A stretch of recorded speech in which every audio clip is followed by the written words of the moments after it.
तमाम जगहों पे ये कहा जाता है कि लखनऊ को लखनपुरी कहा जाता है, और लखनपुरी इसलिए क्योंकि इसको राम के छोटे भाई, श्री राम के छोटे भाई लक्ष्मण ने बसाया था, और इसी को लेकर के तमाम लोगों ने लखनऊ का नाम बदलने की भी बात कही थी। और इसको लेकर के एक नया विवाद भी है जिसमें यह कहा जाता है कि जो लखनऊ में टीले वाली मस्जिद है वो टीले वाली मस्जिद नहीं बल्कि लक्ष्मण टीला था। और इसको लेकर के 2013 में एक केस भी दर्ज हुआ है। उस केस की अगर मैं आपको जिक्र करूं, यहाँ पर मैं कागज में आपको दिखाना चाहूंगा कि लॉर्ड शेष नागेश टीलेश्वर महादेव विराजमान एंड अदर्स ये पिटिशनर्स हैं, और इन्होंने state of UP and others से लेकर को के खिलाफ ये मुकदमा किया है। और उसमें जो केस है वो टीले वाली मस्जिद की जगह उसको ये कहा गया है कि वो लक्ष्मण टीला था। हमारे साथ रंजना अग्निहोत्री जी हैं जिन्होंने ये केस फाइल किया था। रंजना अग्निहोत्री जी और हरिशंकर जैन ने ये केस फाइल किया था। रंजना जी, सबसे पहले तो जो ये नाम लिखा है लॉर्ड शेष नागेश टीलेश्वर महादेव, क्योंकि वहां पर टीले वाली मस्जिद के नाम से आज हम जानते हैं, ये नाम कैसे आया, इस नाम के क्या मायने और आपके जो मुकदमा है उसके क्या तथ्य हैं? देखिए, थोड़ी सी पहले हम भूमिका बता दें कि ये जो अवध का क्षेत्र है भगवान श्री राम लंका विजय के उपरांत आए और उन्होंने इसका राज्य लक्ष्मण जी को दे दिया। कौंडिल्य ऋषि का यह स्थान था जो वर्तमान में कूड़िया घाट कहा जाता है। कौंडिल्य ऋषि के स्थान के पश्चिम की तरफ लक्ष्मण जी का बनाया हुआ लक्ष्मण किला था। वो परिस्थितियों वश किला टूट गया, लेकिन उस स्थान पर लक्ष्मण जी ने अपने आराध्य भगवान शिव की स्थापना की थी। क्योंकि लक्ष्मण जी शेष नाग का अवतार हैं, इसलिए वहां पर विराजमान शिवलिंग थे, उनका नाम है शेष नागेश टीलेश्वर महादेव विराजमान के नाम से मुकदमा है। और दूसरा है शेष नागेश टीलेश तीर्थ स्थान। चूंकि भगवान लक्ष्मण का बनाया हुआ स्थान है, ये इसलिए हिंदुओं के लिए पवित्र है, देवता का स्थान है। पर मैं इसमें ये समझना चाहूंगा, जो कि अभी जिस जगह के आप लोग जिक्र कर रहे हैं वो टीले वाली मस्जिद कही जाती है, आप लोगों ने जो नाम बताया, तो इसके तथ्य कैसे मिलते हैं, तथ्य क्या है इसके पीछे, कैसे ये जानकारियां हैं सारी? देखिए, जब औरंगजेब जैसा क्रूर शासक भारत में आया तो उसने मंदिरों को तोड़ने का एकमात्र उसका उद्देश्य था, भारत में उपस्थित जितने भी मंदिर हैं हिंदुओं के मंदिर तोड़े जाएं, मूर्तियों को सीढ़ियों पर लगाया जाए और इस्लाम के माइट को प्रदर्शित किया जाए, हिंदू जनता जिसे त्राहिमाम करे।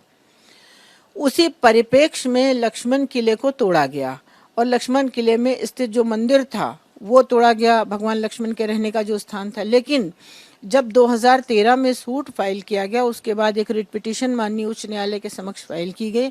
उसमें न्यायालय ने, उस समय तत्कालीन न्यायमूर्ति थे माननीय उमानाथ सिंह, उन्होंने हम लोगों को एक आदेश दिया था कि आप लोग जाके सर्वे करें, जो आप बात सही कह रहे हैं।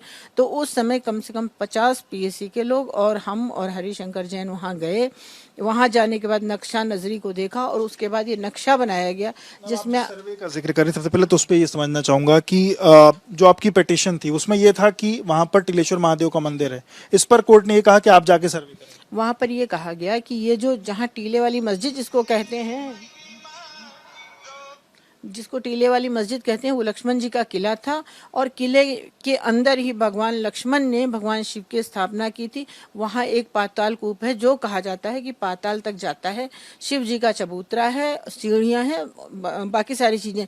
जो किले का मुख्य स्थान था वहाँ पर अभी ये जो मस्जिद बनी हुई है उसको अभी बनाया गया, लेकिन रेवेन्यू रिकॉर्ड में जो फर्स्ट सेटलमेंट हुआ, जो सेकंड सेटलमेंट हुआ, कहीं भी ये चढ़ी नहीं हुई है। ना ये वक्फ की प्रॉपर्टी है, ना ये वक्फ के द्वारा कभी ली गई है, ना कोई व्यक्ति सामने आया ऐसा जो ये कहे कि मैं स्थान का मालिक हूँ और being a owner I created a waqf. आपने रेवेन्यू रिकॉर्ड को जगह अगर उसको देखें, अगर वो रेवेन्यू रिकॉर्ड में क्या नाम वहां पर चढ़ा, अगर आप इसमें दिखा पाए डॉक्यूमेंट्स में कि क्या चीज है, रेवेन्यू रिकॉर्ड में जो डॉक्यूमेंट्स में क्या नाम है, अगर आप नाम वो दिखा सकें, क्योंकि चीज जैसे आपने कहा कि ये देखिए, रेवेन्यू रिकॉर्ड में फर्स्ट सेटलमेंट में 1862 में इसका नाम आबादी मत्स्य भवन चौक था, मत्स्य भवन, और उसके पहले मत्स्य भवन था। बाद में मत्स्य भवन तो इसको का मतलब ये होता है भगवान विष्णु का जो प्रथम अवतार है वो मत्स्य अवतार है, एक्वेटिक एनिमल की तरीके से।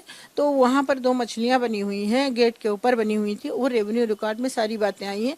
तो इसको कोरिलेट ऐसे किया जाता है, भगवान के 12 अवतारों में प्रथम अवतार जो है मत्स्य अवतार है, मत्स्य कच्छप वाराह ऐसे करके है। अभी लेकिन वहां पर ऐसा तो कुछ नहीं है, ये जो मछली का अवतार की बात, ये सब तो सब कुछ ये अवतार नहीं, वो रेवेन्यू रिकॉर्ड में वो स्थान चढ़ा हुआ है और वहाँ पर जो गेट बने हुए थे उसमें मछलियां बनी, तो रेवेन्यू रिकॉर्ड जो सेटलमेंट हुआ वो तो सही है। तो कब 1862? हाँ 1862, हाँ 1862। ये क्या टीले वाले मुझे 1862 के आसपास? नहीं नहीं नहीं नहीं, टीले वाली मस्जिद तो अभी इसका रिनोवेशन मुलायम सिंह सरकार ने अपीजमेंट पॉलिसी के तहत किया, वरना एक छोटा सा कोठरी वोठरी बनी हुई थी, क्योंकि वो लक्ष्मण जी का किला था, वो तोड़ा गया, निस्तो नाबूद किया गया। उसके बाद एक छोटी सी कमरे बने हुए थे, उसी के सामने आप देखेंगे एक चौराहे पे और बहुत बड़ी मस्जिद बना रखी है, क्योंकि जहाँ पर एक ईंटा रख दो और ईंटा रखने के बाद उसको बढ़ाते चले जाओ और कह दो मस्जिद है मस्जिद है। मेन उद्देश्य यही है कि हिंदुओं के धार्मिक स्थलों को तोड़ा जाए और हिंदुओं को अपमानित करने की नीयत से मस्जिदें बनाई जाए। ये आपने इसका जिक्र किया, इसके बाद जब आप लोग कोर्ट ने आप लोग को वहां पर सर्वे का आदेश दिया, आप लोग कौन कौन गया उसमें सर्वे? कोर्ट का बहुत स्पष्ट आदेश है, इस आदेश की कॉपी हम आपको दिखा रहे हैं। कोर्ट का आदेश ये है कि हरिशंकर जैन और रंजना अग्निहोत्री जाएं वहां पर। और आपके साथ और कौन कौन लोग? हमारे साथ पुलिस थी, पुलिस प्रॉपर पुलिस प्रोटेक्शन में आदेश हुआ था। 19/3/2013 को आदेश हुआ था, 2 बजे हमको जाना था, 20 तारीख को हमें मैटर लगा। हाँ west Shri Ajay Kumar additional district magistrate city Shri SP Shahi and circle officer Chowk Shri Digvijay Singh are present in court. They state that they have not seen the well and the place near the King George Medical University as mentioned in the writ petition. They consent to visit the place, namely Tilewali Masjid near KGMC today itself at 2 p.m. along with Shri H.S. Jain, Harshankar Jain ji and Mr. Rangna Agnihotri. तो इसमें हम ये जो कहा गया है कि इनको वो इसके पहले ये था ना, यहाँ पे वेल नहीं मिला, ये कौन से कुएं की बात है? ये इसी कुएं की बात, तभी तो इंस्पेक्शन के लिए गए, कहते वेल नहीं मिला, तभी तो हम लोग के हिसाब से वहाँ कुआं था और हाँ यहाँ पर उनके हिसाब से कुआं नहीं उनके हिसाब से कुआं नहीं था, तभी तो हम गए और जाके हमने पूरा नक्शा वहाँ बनाया। था. ये नक्शा है. इस रिपोर्ट को हमने सप्लीमेंट्री एफिडेविट के साथ कोर्ट के सामने प्रस्तुत किया। ये नक्शे का अगर मैं एक बार समझाइए क्या अब नक्शे का डिटेल है, जो ये नक्शा है पॉइंट 1 आप पॉइंट 4 दिख रहा है ना, अब ये देखिए शेष नागेष्ट कुआं, ये पाताल तक जाता है। 3 नंबर है ये जो 3 नंबर है शेष नागेष्ट चबूतरा है। 1 नंबर है भगवान शेष नागेष्ट महादेव का ये मंदिर है, ये मंदिर का स्ट्रक्चर है, मंदिर दिखा। और क्या मंदिर का स्ट्रक्चर अभी दिखता है? हाँ मंदिर का स्ट्रक्चर दिखता है। मैम अच्छा, हम अगर एंट्री से बात करें, हम कहाँ से एंट्री की, जैसे अभी जो एंट्रेंस है, अभी एंट्रेंस देखिए हम मस्जिद के अंदर से नहीं गए, ये जैसे मस्जिद है, मस्जिद के साइड में जो स्टेयर केस है वो है उसी का परिसर, वो पतली सीढ़ियाँ हैं, उन सीढ़ियों से उतर के हम गए, तब यहाँ मस्जिद, वो मंदिर और मंदिर के बाद ये सीढ़ियाँ और ये कुआं, ये सारी चीजें वहाँ पर उपस्थिति इसी को, और ये मस्जिद है, ये सड़क जाती है, मस्जिद यहाँ है, मस्जिद यहाँ है और ये पूरा एरिया मस्जिद ने कवर कर रखा है, पूरा एरिया घेर रखा है। तो वहाँ क्या मंदिर अभी दिखता है, एग्जिस्ट करता है मंदिर? हाँ बिल्कुल बिल्कुल एग्जिस्ट करता है, 2013 तक तो एग्जिस्ट ही करता था, जब तक की रिपोर्ट हमने लगाई। किसकी मतलब मूर्तियाँ थी, शिवलिंग था, कुछ ऐसा था क्या? ये कलाकृतियाँ थी पुरानी? यहाँ पर हमको एक खंडित शिवलिंग दिखाई पड़ा, लेकिन जो सबसे इम्पोर्टेंट है वो कुआं है।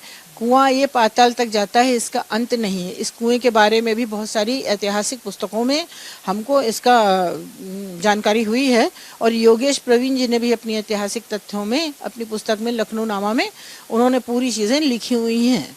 और मैम जैसे जो मंदिर का मैं पूछ रहा था, मंदिर में क्या कुछ पुरानी ये कलाकृतियाँ, कुछ ऐसा चीज भी लगा जिससे ये मंदिर आपको ये जो है ऊपर शिखर दिखा, लेकिन मंदिर के भग्नावशेष ही है। ये इसको हम कहें कि ये बहुत अच्छा दिव्य और भव्य मंदिर है, अच्छी कंडीशन में, जीर्ण शीर्ण कंडीशन में, क्योंकि हमको जब जानकारी हुई थी कि यहाँ से तोड़ा जाता है, कुएं के अंदर मिट्टी भरी जाती है, गंदगी फेंकी जाती है, तो उसको प्रोटेक्ट करने के लिए हमने एएसआई को एप्लीकेशन दी थी और इसी के बाबत हम वहाँ गए थे।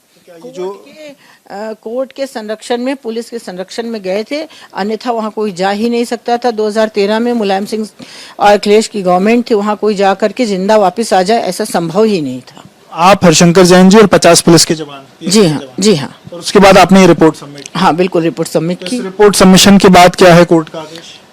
रिपोर्ट सबमिट की, उसके बाद कोर्ट ने एएसआई से मंगाया कि आप आइए, इसको प्रोटेक्ट करिए।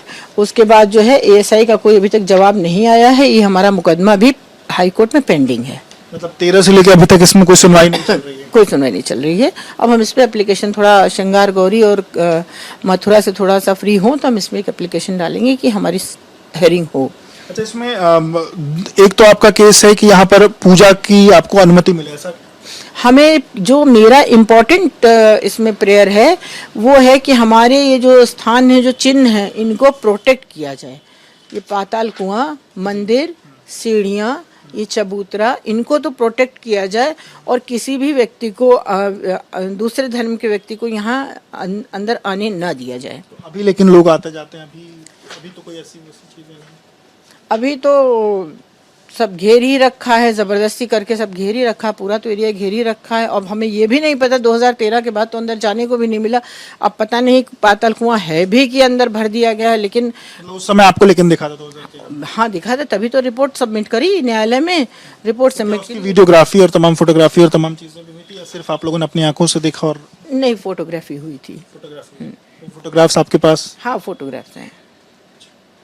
अच्छा, अब मैम मेन आपकी मांग मतलब इसका संरक्षण हो, और भी कोई मांग? इसका संरक्षण हो, कोई दूसरे लोग जा ना पाए, और हम इसको, ये जब हमारा मैटर सामने आ जाए, संरक्षण हो, हमको रिनोवेट करने का भी अधिकार मिले और हम इसकी पूजा अर्चना भी तो कर सकें, क्योंकि लक्ष्मण जी का, लखनऊ लक्ष्मण जी का शहर है, लक्ष्मण जी का बसाया हुआ शहर है, और उनकी जो बनाई हुई या उनके जो ये हेरिटेज है हमारे लिए। बिल्कुल, रंजना अग्निहोत्री जी को सुन रहे थे। 2013 में ये केस फाइल हुआ है और इनका ये भी कहना है कि ये कोर्ट के आदेश पर एक बार सर्वे भी कर चुके हैं। हमने वो रिपोर्ट भी आपको दिखाई जो उन्होंने कोर्ट के आदेश बाद सर्वे सबमिट की है। उस रिपोर्ट को कोर्ट ने एएसआई से उस पर रिपोर्ट दोबारा से मांगी हुई है। फिलहाल इनका कहना है कि एएसआई की तरफ से उसमें रिपोर्ट नहीं लगी है। अब देखना होगा कि आने वाले दिनों में जब कोर्ट में इसमें आगे सुनवाई आगे बढ़ती है तो क्या चीजें निकल के सामने आती हैं। वीडियो जर्नलिस्ट सतीश भारती के साथ विवेक रलबंट, लखनऊ।